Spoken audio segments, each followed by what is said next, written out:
Ô Joyce, vamos falar desse caso agora. Criminoso é condenado a 14 anos de prisão por série de roubos e furtos em Araraquara. Roubos de fios, é isso, Joyce DeWitt? Isso mesmo, Chico. Esse homem, então, de 39 anos, conhecido como Gibi, foi condenado pela Justiça de Araraquara a 14 anos de prisão, de reclusão, né, em regime fechado por envolvimento em uma sequência de furtos e roubos, como você disse, em condomínios.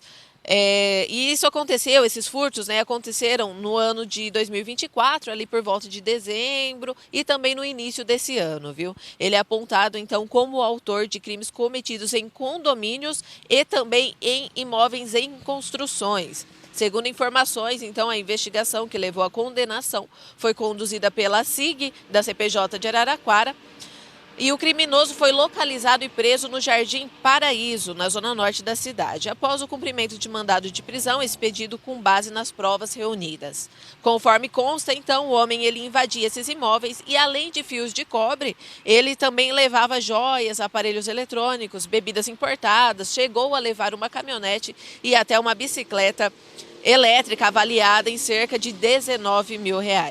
E em uma das ações, o prejuízo causado às vítimas ultrapassou R$178 mil, viu? A apuração, então, contou com laudos periciais, imagens de câmera de segurança e também depoimentos de diversas testemunhas. Durante o processo, o réu confessou os crimes e afirmou ser dependente químico e que vendia aí esses objetos em troca de drogas em pontos de tráfico da cidade, especialmente em troca de crack. E apesar da condenação, o acusado continua respondendo então a outros inquéritos por crimes cometidos e, né, esses crimes então também semelhantes e pode resultar num aumento de sua pena. A Polícia Civil agora investiga o envolvimento dele em novos casos, Chico.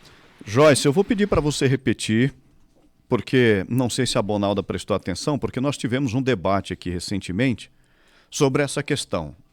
Ele praticava o crime para trocar por quê? Ele roubava, furtava fios, ele trocava isso onde e por quê? Isso, segundo ele, os objetos eram trocados por drogas em pontos de tráfico na cidade, especialmente por crack. Não tem crime organizado nessa história. Repito, o nóia, o viciado, o dependente químico, é aquele que vai pela oportunidade. Na hora em que tem um fio fácil ali, quando não tem ninguém na obra, quando o servente, o pedreiro não está, ele invade para levar, seja 10 metros, 5 metros ou 20 metros, para trocar na boca de fumo para alimentar o seu vício. Então, não é um crime organizado. O crime organizado que rouba fios é aquele crime que trouxemos recentemente aqui, quando há invasão a uma grande obra, a um grande condomínio que se precisa de um caminhão para levar. Quando há invasão, por exemplo, a uma estação de tratamento do DAI, que aí você precisa de caminhão, quando tem o domínio ali, o sequestro, quando se mantém vigilante sob miras de armas de fogo, como já trouxemos aqui, de funcionários do DAI, aí é o crime organizado, porque teve um estudo, um planejamento de quantidade, de volume de fios, por isso vão com caminhão. Agora, isso aí é nóia. É o canalha viciado que sai para praticar o furto ou o roubo de pequenas quantidades para trocar por 3, 4 pedras de crack na boca de fumo. É isso que acontece. Então, existe sim a diferença, por isso que eu tive aquele debate aqui. Joyce, muito obrigado. Já libero você para outras ocorrências, porque, inclusive, tem um cidadão aqui bastante satisfeito, viu, Bonalda, com seu ponto de vista sobre ações da polícia. Está dizendo o seguinte: é inaceitável e inacreditável. Quem está falando é o Fernando Guidelli, como a Bonalda sempre acha um jeito de menosprezar o trabalho da polícia. Porque sempre, quando trouxemos o caso também daquela operação com a cavalaria lá no Jardim Guatemi, residencial dos Oitis, eu lembro que a Bonalda também fez críticas a essa operação. Agora, com o apoio do Águia, também tem críticas. Então, o Fernando Guidelli está dizendo, fica difícil entender o que a Bonalda quer. Fica difícil mesmo, porque assim, uma coisa é você aceitar o que está posto sem reclamar. Outra coisa é você cobrar que faça bem feito. A minha crítica é, eu quero que faça bem feito. Essa é a minha crítica. Né? Eu não sou contra e também não estou passando pano. E olha, Chico, continuo pensando diferente de você. Porque se não houver... Primeiro, que quando você troca na boca, a própria boca já está dentro de um crime organizado e você tem toda uma quadrilha organizada. E essa moeda de troca, o fio de cobre, só passou a ser moeda de troca quando eu comecei a vender.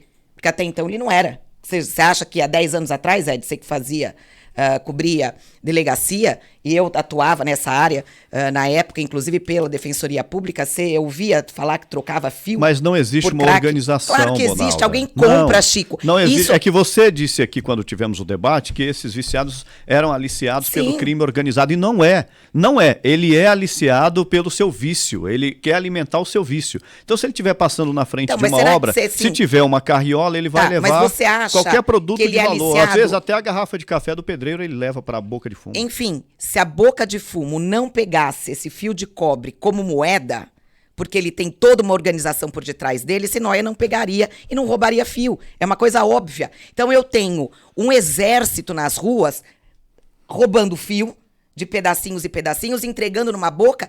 Aí essa boca, o que ela faz? Ela trabalha para quem? Para o crime organizado, gente, pelo amor de Deus. Nem sempre, Bonalda. Nem sempre. Tá nem bom, sempre, Chico. Bonalda. Tá bom, nem Chico. sempre. Então, eu vou precisar ficar debatendo com você. Pequenas não, quantidades, é um nóia. o fio em nóia. pequenas quantidades não tem uma organização. Não tem uma organização. No meu entendimento, A organização está na boca. A boca, eu acredito que ela dá uma finalidade para aquilo que ela recebeu ali de diversas formas, Bonaldo. Até pode, dependendo do tipo de equipamento de produto, chegar nas outras pontas, né, da organização criminosa. Mas, no geral, por exemplo, uma garrafa de café, uma ferramenta, o dono da boca ou a pessoa que está ali, ele vai negociar com outro produto, com uma outra pessoa. Então, essa história, o que me chamou a atenção, são 14 anos, condenado a 14 anos. Sabe aquela história de achar que não dá nada? O furto, o roubo, o cara, igual aquele de Matão que eu sempre falo aqui, 70 furtos o indivíduo tinha nas costas. Aí toda vez ele saía na audiência de custódia, uma hora, pegou, foi condenado também, acho que há mais de 10 anos. Por que começa a cair? É aquela história, o nosso judiciário é tão rápido para algumas coisas, né? Surge liminar não sei da onde, quando é interessante para político, quando é interessante o habeas corpus também, quando é interessante a prisão domiciliar, surge documento, Chico, a coisa assim, é uma velocidade absurda. Mas aí quando você pega o indivíduo na rua, o policial militar, olha, ele abordou o indivíduo que estava de bicicleta, uma atitude suspeita, por exemplo, e aí quando vai ver o cara tem um mandado de prisão. Mas ele tem um mandado de prisão, mas você tá solto na rua? Eu tô solto. Aí vai ver lá na ficha dele 30 furtos, 40 furtos. Por que toda vez é liberado? Porque o processo não tá correndo. É uma falta... Exatamente isso. Demora às vezes 5, 6, 7 anos. Aí quando um é julgado, começa a julgar todos. Começa a julgar todos. Aí qual que é o entendimento do indivíduo? Esse aqui que furta, o ladrão. Ele pensa, não dá nada, toda vez ele é solto. Ou senão vai estar respondendo em liberdade. Mas aí na hora que começa a cair, como a Bonalda disse, começa a cair as condenações, uma atrás da outra. Aí pimba, de repente vai lá 14 anos. Porque chama atenção, mas quantos furtos esse indivíduo cometeu? Quanto prejuízo ele deu? Agora, será que alguma dessas vítimas foi restituída em algum momento? Raras as vezes, porque o indivíduo ele deixa o prejuízo, sabe? Deixa o prejuízo no patrimônio, deixa o prejuízo social para a família, deixa traumas, deixa um monte de coisa. A família, ela abraça, as vítimas, ela abraçam todos esses tipos de problemas que o ladrão ele deixa para trás. Nós vimos agora recentemente o Bonholi trazendo até aqui próximo da rádio, né, numa clínica, onde o proprietário ele precisou colocar uma barra, né, um bloco de ferro na frente do relógio de energia elétrica para o indivíduo não cortar mais, porque ele cortou até a serpentina.